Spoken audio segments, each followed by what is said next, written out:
It is 1 a.m. I lay awake in bed, and images of what I saw kept flashing through my mind. I recalled my skin cringed at images of little children who, for no fault of theirs, found themselves in a community that can best be described as neglected, despite being located at the heart of Africa's most populous city, Lagos. A city situated between a large lagoon and the open Atlantic, occupied by full-fledged citizens of our dear country Nigeria, the residents of Makoko community.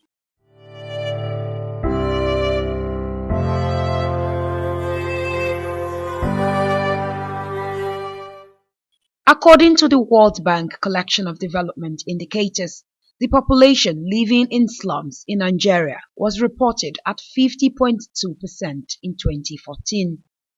These urban slums are characterized by deplorable living conditions, inadequate social services, coupled with high level of communicable diseases and exposure to fire outbreaks, floods, and violence. So what we treat most in our hospital is, the environment is dirty.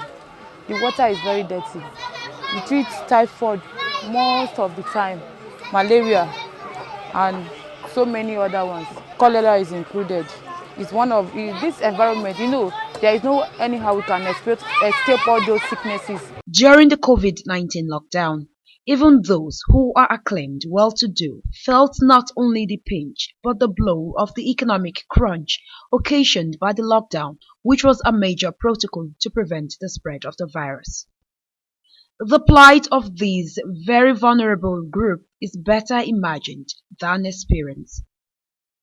A chat with the family of Mr. Anthony revealed a tale of hunger and deprivation, the disheartening story of total neglect experienced by the people of Makoko community. In fact, they normally think that we are not, as in we are not some people, they normally take us for granted, something like that.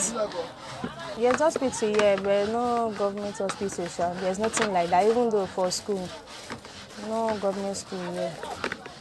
No help from anywhere, no food, nothing, things have not been moving fine for us. Some people who are working out, by this situation, then some of them lost their job, they lost their work because they cannot go to work again because of this situation. One would have thought this set of people will be the first to benefit from the palliative, which was set to be for the poorest of the poor, but the reverse is the case. As they say, nothing came to them, either from government or charitable organizations. We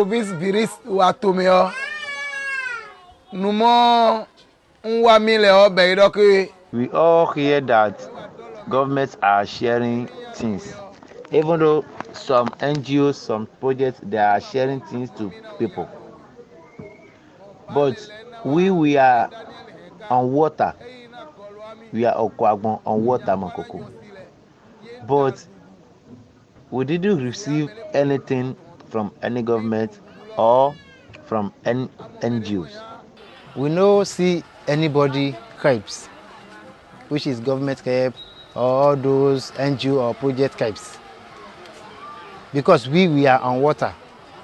So our, let's say my brothers or my fathers, they are not going to river again, because when they go to river, when they catch fish, they are not be able to go to market. Their wife will not be able to go to market and go sell their market. I think if I grow up, I will make my environment correct. All this Paco house where they don't be using the Paco house again. They will use a block house. Despite the hardship, women were seen going about their daily activities, apparently wearing the garment of hope for a better tomorrow.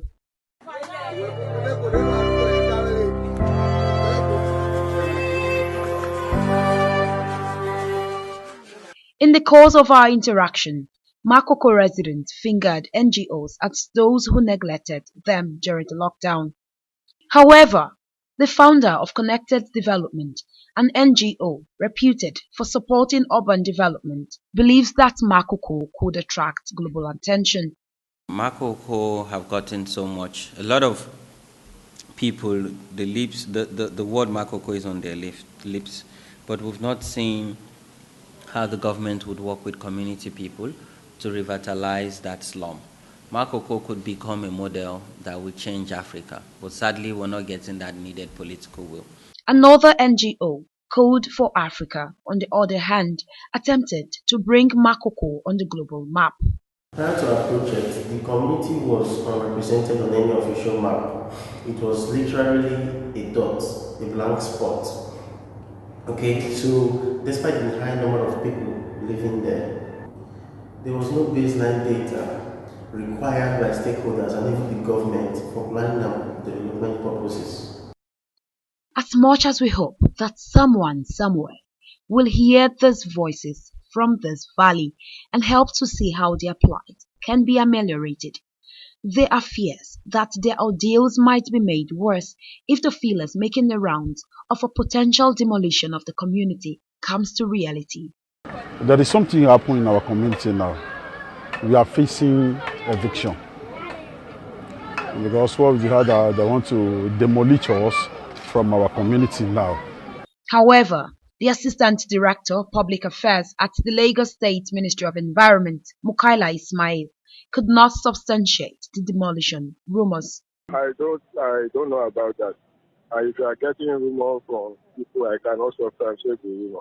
So as far as I'm concerned, nothing has come from the government to say specifically about that. In a situation where assistance is to be rendered by the government in the future for whatsoever reasons, the downtrodden should be the first to benefit and not those considered as well-to-do.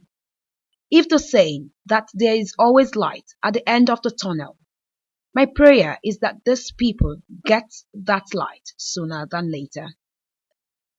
This story was put together by Osawoname Ibizubi, a 2020 Civic Hive Media Fellow, with support from Budget Foundation.